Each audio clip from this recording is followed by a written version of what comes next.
Welcome, bros and brosephines. My name's Albert von Stollen, and today I'm gonna tell about economics, socialists, and communists. Specifically, how monarchy does economics well. Why? Because I promised it in my previous video on monarchy, on the political class. However, I decided to expand this into republican democracies as well because the economic argument is also an argument against republican democracies. Before things get any stranger, let's go! Yes, I'm talking about economics today. Specifically, how it relates to monarchy, socialism, communism, and republican democracies. The main argument against monarchy from economics is that under monarchies, the monarch spends a lot of money on luxurious things such as palaces and their own entertainment at the expense of things such as public welfare and infrastructure. While this sounds like an indictment against monarchy, this is not as strong as an argument as it first sounds. Why? I'll answer it here. First, if all this spending is evil, then socialism, communism, and republican democracies are just as bad, if not worse. Under socialist and communist regimes, there have been cases of opulent and wasteful spending, such as the Romanian socialist leader Nicolae Ceausescu's vanity projects, namely the Palace of the Parliament in the city of Bucharest, Romania, which was made solely for his cult of personality and is left unfinished, along with him tearing down significant portions of the historical parts of Bucharest itself, all to make the city more socialist looking. The modern city of Pyongyang in North Korea, and Verhofstadt's, the communist leader from Albania's cult of personality, alongside the bunkers that he's built due to his own paranoia. And for the republican democracies, the African Renaissance statue in Dakar, Senegal. Another pair of examples from republican democracy are here in the Philippines. One is the Manila Film Center, which was built in the 1980s, all because the First Lady at the time wanted the Philippines to have something along the lines of the Cannes Film Festival, and the addition of white sand along Manila Bay, which was completed recently. All that money could have been used to help the common man in those nations, but no! Gotta have vanity projects instead. And for what? The self-aggrandizement of the political class, of course. Second, I am of the view that under monarchy, such projects gave, and in the case of current monarchies, still gives, jobs to all sorts of people, namely the day laborers, construction workers, architects, artisans, dancers, musicians, artists, poets, and even playwrights. And these are not just some one-time deals such as in the construction of palaces and gardens either.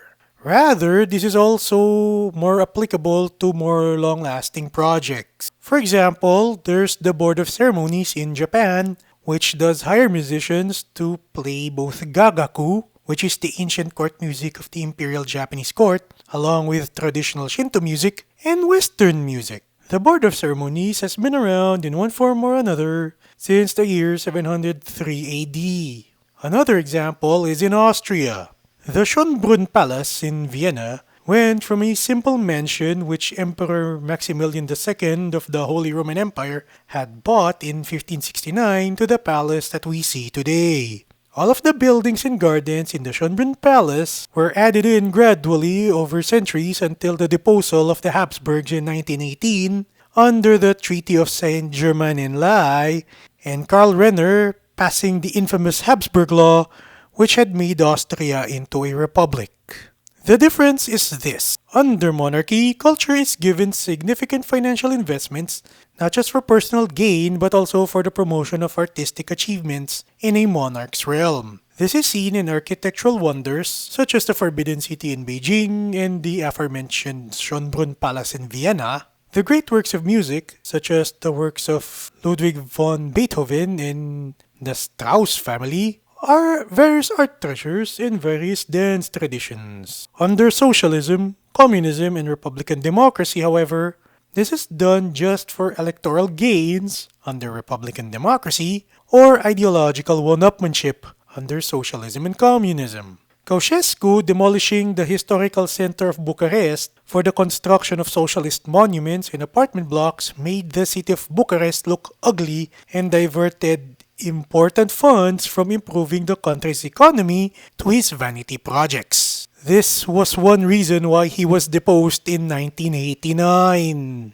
The current usage of dolomite sand in Manila Bay is a cheap attempt at trying to emulate the white sand beaches of the island of Boracay. This diverted money from the more important aid monies to the people of the Philippines during the Great Unmentionable. As much as I want Manila Bay to be clean and renourished, this project should have been done after the Great Unmentionable, not during it. Meanwhile, the Manila Film Center is typically ignored instead of given proper maintenance and usage. Now that I've gone after the counter-argument of spending money, I'm gonna go for the main economic argument for monarchy. That under monarchy, the realm is the private property of the monarch. As such, this meant that the monarch in question would have an incentive to run the realm efficiently and effectively. Why? Because the monarch would have to pass on the realm to his or her successor once the monarch dies. After this, the incentive to run the realm's economic affairs efficiently and effectively is upon the new monarch and so on. This gives monarchies a long-term perspective in running the country, whereas socialist nations, communist nations, and republican democratic nations look at things in the short term. The socialists and communists have their 5-year plans which look like long-term plans in paper, when in reality, these are short-term plans. This is because 5 years are not much compared to decades. Republican democracies look at economics in the short term as well. This is because prime ministers and presidents are replaced by elections every few years. Monarchies look at economics for the long term because if a monarch exploits his or her subjects so much as to reduce his or her future earnings potential, the country could end up becoming poor. This affects everyone in the realm, from the commoner to the monarch. Another argument for monarchy is not so much an argument but a criticism of planned economics. The economic calculation problem, or ECP. This idea came from Ludwig von Mises, an Austrian economist who went to the United States in the 1940s to flee the insanity that was happening in Europe at the time. He argued that economics which are planned, namely socialist and communist ones, tend to do all sorts of economic mismanagement because those tend to focus more on projected values and not on actual market values on the ground. This has arguably been the reason why the Soviet Union collapsed in the 1990s, because the Soviet Union tried to continue planning their economy despite the Brezhnevian stagnation from 1964 to 1985, proving that it just can't be done. So, how does this relate to monarchy, you may ask? Simple. Because under monarchies, those realms are typically given the incentive to be handled responsibly due to the fact that it would affect not just themselves and their immediate families, but the people in their realms as well. This was why Austria under the Habsburgs was quite wealthy, as was Bohemia, which is currently the modern-day Czech Republic. Under socialism, communism, and republican democracies, however, the nation is simply run by temporary caretakers. As such, the politicians in those countries look at the economic affairs of their nations as how to get the most out of the country within a politician's term in office. There's also the issue of debt. Under monarchies, debt is seen as something to be paid because not paying it on time means having to deal with the consequences of debt, namely selling off their properties to pay it off and being unable to get more debt in the future because debt is essentially trust. If it doesn't affect the reigning monarch, then it will affect his or her successors. Hence, monarchs usually pay off their debts once they have the means of doing so. Under socialist, communist, and republican democratic governments, however, the debt just goes up and up and up, and the burdening of paying that off goes to whoever succeeds such a leader. For the perfect example, see how much politicians care about the whole national debt of the Philippines, and how successive regimes have not been able to pay that off. Lastly, there's what I would call the royal purveyor argument. Aside from providing patronage to artists, artisans, poets, playwrights, architects, dancers, and musicians, monarchs also provide patronage towards merchants and companies. A purveyor is simply someone who sells goods, a merchant, so to speak. Thus, a royal purveyor is someone who sells goods to a monarch and his or her relatives. This is an argument because being a royal purveyor means prestige to a merchant or company. This also means, in the case of the King Oscar Sardines from Norway, the right to use a monarch's name and likeness to sell goods. This prestige from earlier means royal endorsement, and that has been used to promote a product. Endorsers are not exclusive to monarchies, however, as socialist, communist, and republican democracies all have those too. But there's a difference between having a king endorse a product via gaining the royal warrant of appointment, which is a formal term for royal purveyor, and a celebrity endorser. Modern societies, be it monarchies, socialist governments, communist governments, or republican democratic governments, all have their celebrity endorsers. These celebrity endorsers are usually famous actors, singers, and athletes, along with what social media calls influencers. An influencer is someone who uses social media, usually a vlogger, who is famous and has the ability to market products to his or her audience. The influencers are on various platforms such as TikTok, Instagram, Twitter, and here on YouTube.com.